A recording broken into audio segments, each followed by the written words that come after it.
Here's a question that may sound philosophical, but is actually chemistry. What is life made of? Not your life. Not the existential stuff. The molecular stuff. What are the actual atoms doing when something crosses the line from chemistry happening to biology happening? Because that line exists. We just drew it around ourselves. The answer, on this planet, is carbon. Carbon is the spine of every amino acid, every protein, every strand of DNA, every cell membrane, every enzyme, every piece of biological machinery that has ever operated on Earth runs on a carbon skeleton. When astrobiologists go looking for life, when they point telescopes at distant atmospheres and ask what gases shouldn't be there, when they drill into Antarctic ice and look for biosignatures, they are looking for the fingerprints of carbon chemistry. Carbon-based chemistry. Our chemistry. Which is reasonable. It worked here. We are, among other things, excellent evidence of its viability. But here's the thing. Carbon's case for being the universal basis of life is strong. And it is also entirely assembled from a sample size of 1. Every argument we make for why carbon is the right element for life is an argument derived from carbon-based life. We are the data. We are also doing the analysis. That's not a flaw in the reasoning. It's just something worth saying out loud before we start drawing conclusions about the rest of the universe. This is the first episode of a sub-series called, What If Life Doesn't Look Like Us? And the honest answer, right from the start, is, we don't know. We don't know what other kinds of life are possible. We don't know what we'd recognize if we found it. What we do know is that we keep looking for life that looks like us, and that this is probably not a coincidence, and probably not a complete coincidence either. I'm still the person with an MBA. The credentials haven't improved since last time. What has improved is the question, because this one is, I think, considerably stranger than it first appears. Let's start with carbon's best argument. Why carbon? A dive into the chemistry. Carbon has 4 electron slots available for bonding. 4. Most elements have 1, 2, or 3. Oxygen has 2. Nitrogen has 3. Hydrogen has 1. Carbon has 4, which means it can bond to 4 different atoms simultaneously, and crucially, it can bond to other carbon atoms in chains of essentially arbitrary length. This is not a small thing. Length and complexity are the same thing in chemistry. A molecule with 2 atoms does 2 things. A molecule with 2,000 atoms can do 2,000 things, or things that require 2,000 moving parts. The complexity of biological molecules, proteins that fold into specific shapes to perform specific functions, DNA that stores and transmits information across generations, requires molecular chains long enough and varied enough to encode enormous amounts of information. Footnote 1. Carbon can build those chains. At room temperature. In water. Stably. With atoms it bonds to easily. Hydrogen, oxygen, nitrogen, phosphorus, sulfur, forming the CHNOPS toolkit that underlies all known biochemistry. Footnote 2. Carbon is also cosmically abundant.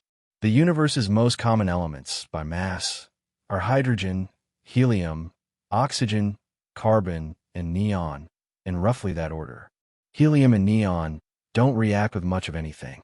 Hydrogen is everywhere. Oxygen is everywhere. Carbon is the 4th most abundant reactive element in the universe, and it is everywhere.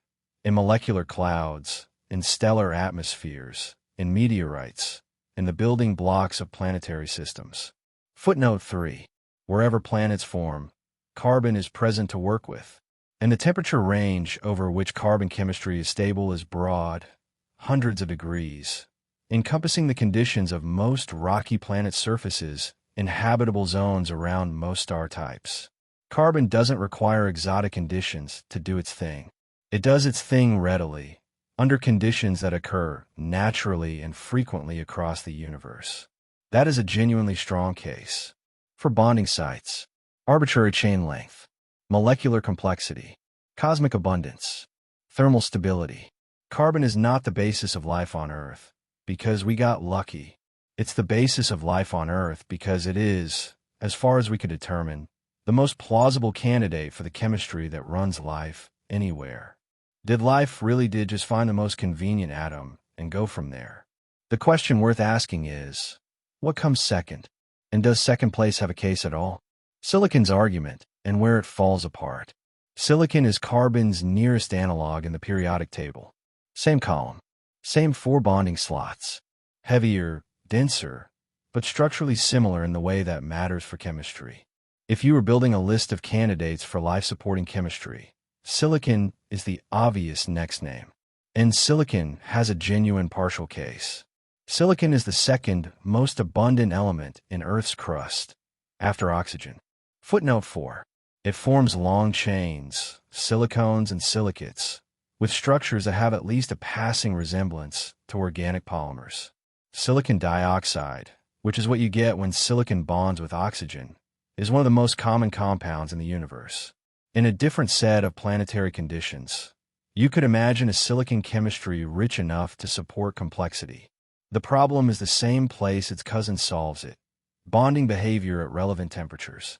When carbon burns, when it reacts with oxygen, you get carbon dioxide, a gas. CO2.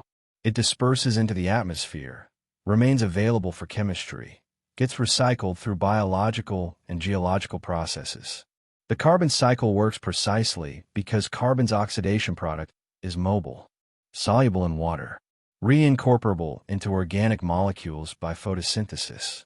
The fact that you breathe out CO2 rather than depositing solid carbon compounds in your lungs is not incidental to life on Earth. Footnote 5. When silicon reacts with oxygen, you get silicon dioxide, CO2, sand, rock, quartz. Silicon dioxide is a solid at any temperature where liquid water exists. It precipitates out. It doesn't disperse. It doesn't cycle. It sits there being geology. Footnote 6.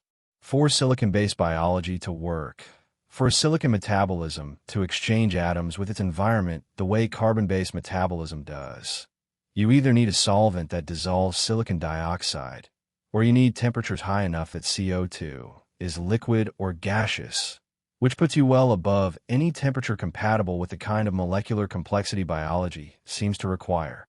You can't have, as far as anyone has been able to determine, both a silicon biochemistry and a habitable temperature range in the sense we normally mean by habitable. This is not a minor engineering problem. It is a fundamental constraint of chemistry. Silicon's metabolic waste product is a rock. Carbon's metabolic waste product is a gas you exhale. Those are not equivalent situations. Silicon chemistry does exist in biology. By the way, diatoms, which are single-celled algae, build their cell walls from silica. Some sponges use silicon compounds in their structural fibers. But in every case, the silicon is structural, not metabolic.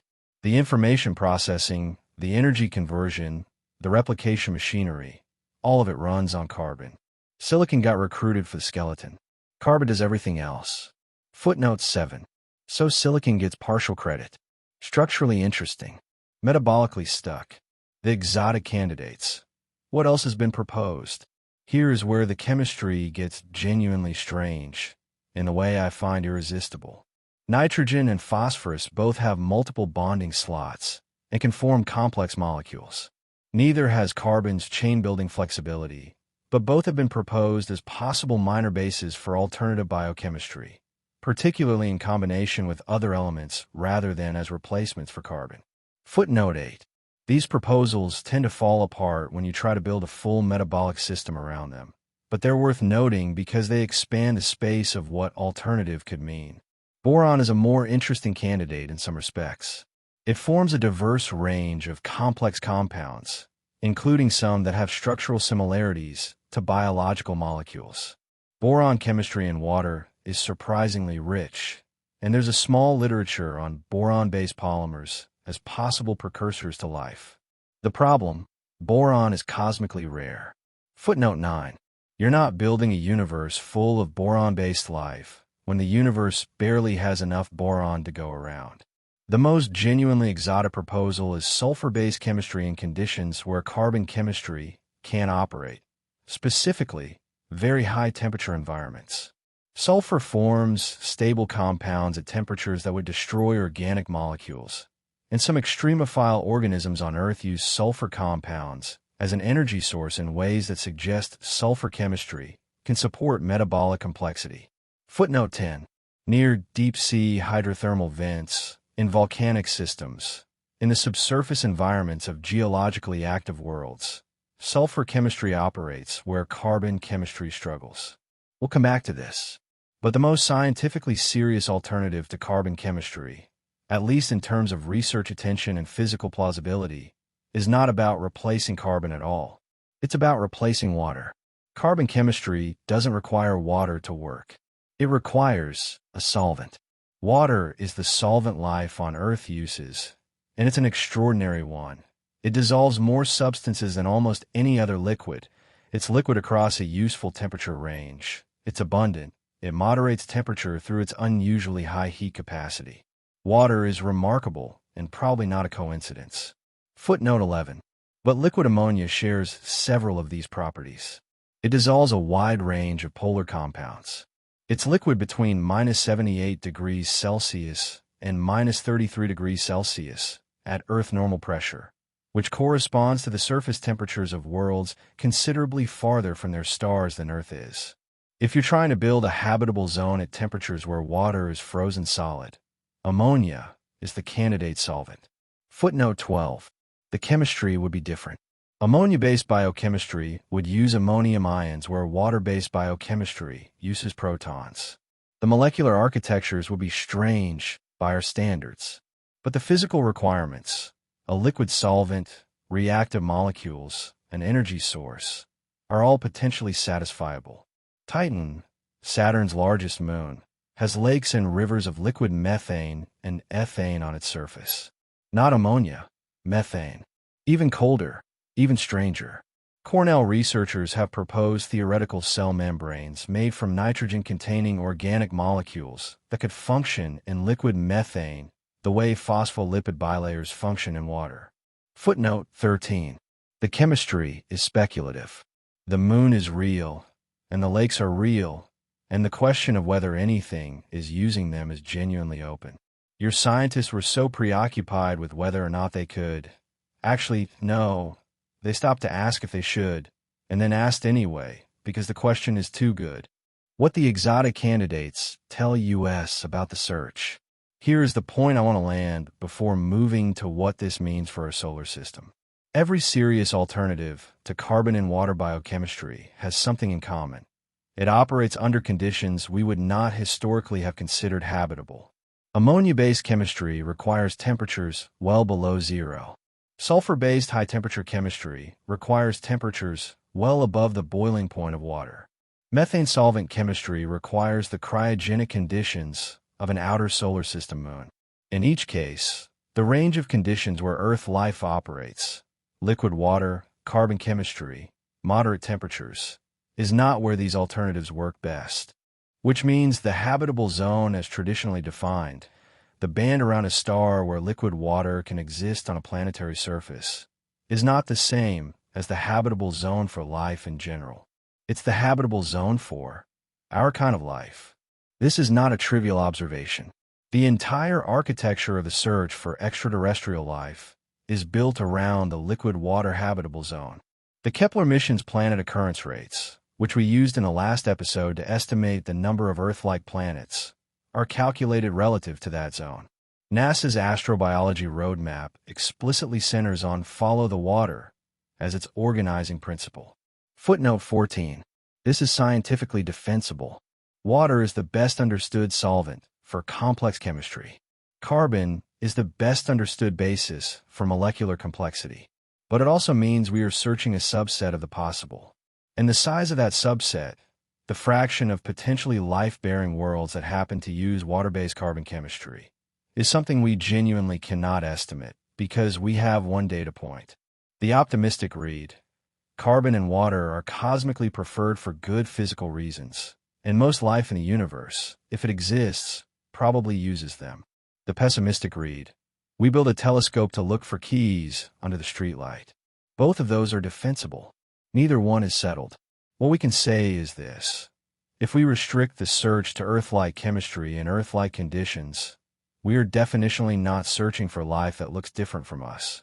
Whether that's a reasonable restriction or a profound blind spot depends on what the universe has actually done, and we don't know yet. Where in our own solar system might non-carbon chemistry operate? Let me make this concrete, because it stops being abstract the moment you look at the map. Mars, cold, thin atmosphere, radiation-bathed surface, largely dry.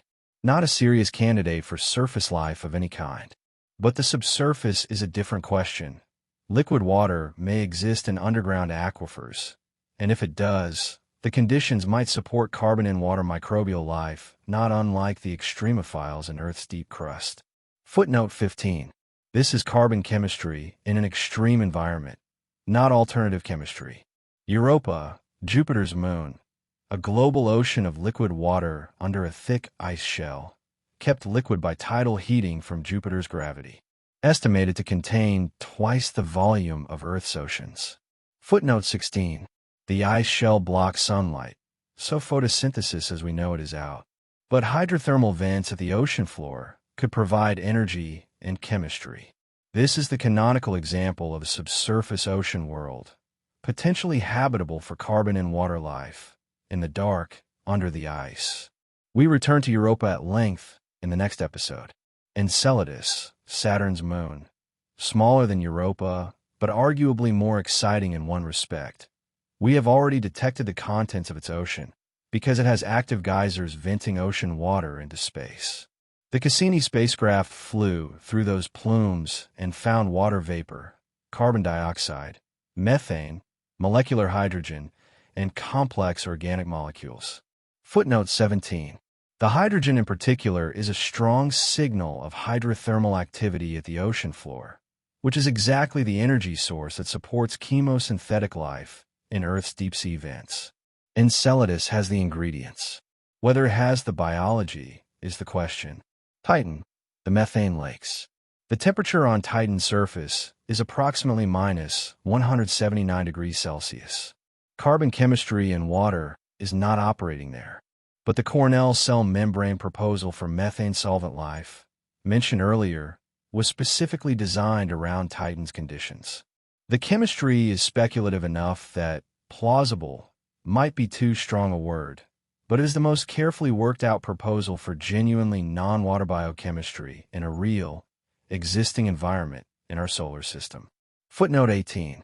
Venus, typically dismissed, and correctly so at the surface. But the middle cloud layers of Venus, at an altitude of roughly 48 to 60 kilometers, have temperatures between 0 degrees Celsius and 60 degrees Celsius, and pressures comparable to Earth's surface. They are acidic, concentrated sulfuric acid, which destroys organic molecules as we know them. But in 2020, a paper in Nature Astronomy claimed a detection of phosphine in Venus's atmosphere, a gas that has no known abiotic source of the concentrations reported. Footnote 19. The detection has been contested and partially walked back, and the science is genuinely unsettled.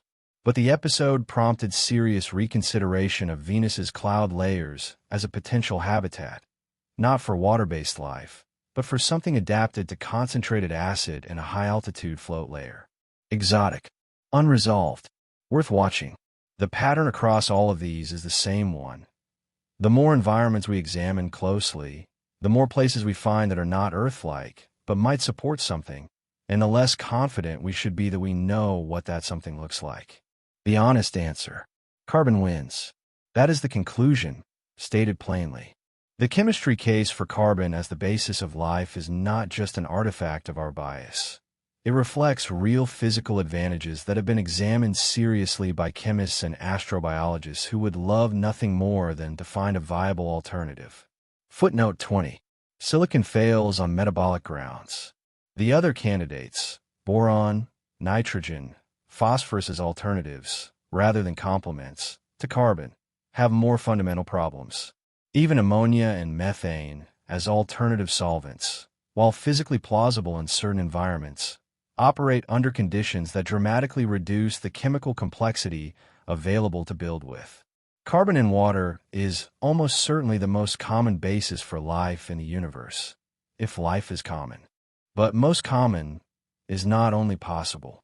In the search architecture we've built, the habitable zone calculations, the biosignature gases we scan for, the SETI signals we listen for, is built around carbon and water life because that's what we have to work with, not because we've proven nothing else exists. The genuine uncertainty is in two places. First, we don't know whether the exotic alternatives are possible. The chemistry arguments against them are strong, but chemistry has surprised us before. Second, even if carbon and water is the dominant form of life in the universe, the subsurface ocean worlds in our own solar system, Europa, Enceladus, possibly others, suggest that carbon and water life might be operating in environments we have historically excluded from the habitable zone entirely. Which means we might be right about the chemistry and still be wrong about where to look. That's the uncomfortable landing. We've solved roughly half of the bias problem, and the other half is harder. So, to close out this episode, we have basically taken one variable from the Drake equation and explored its pertinence to life. Frank Drake's equation has a term for the fraction of planets where life actually develops. He called it FL. It's one of the variables that gets the widest range of estimates when people argue about the Drake equation, anywhere from near certainty to essentially zero, depending on who you ask. What this episode has been, in some sense, is a close look at what that variable is actually measuring. It's not just asking whether conditions are right. It's asking which conditions, which chemistry, which solvent, which temperature range. How narrow is the window we're assuming when we decide a planet does or doesn't count? And the honest answer is, we don't fully know. We know carbon wins in the conditions we find comfortable. We don't know how far the game extends beyond those conditions. Somewhere in the outer solar system, there are liquid oceans under ice, and geysers venting chemistry into space, and methane lakes under orange skies. We haven't been to most of them. Some of them we've barely looked at, which seems like enough to keep looking. Either way, it's a Tuesday, and the universe is considerably weirder than the periodic table suggested.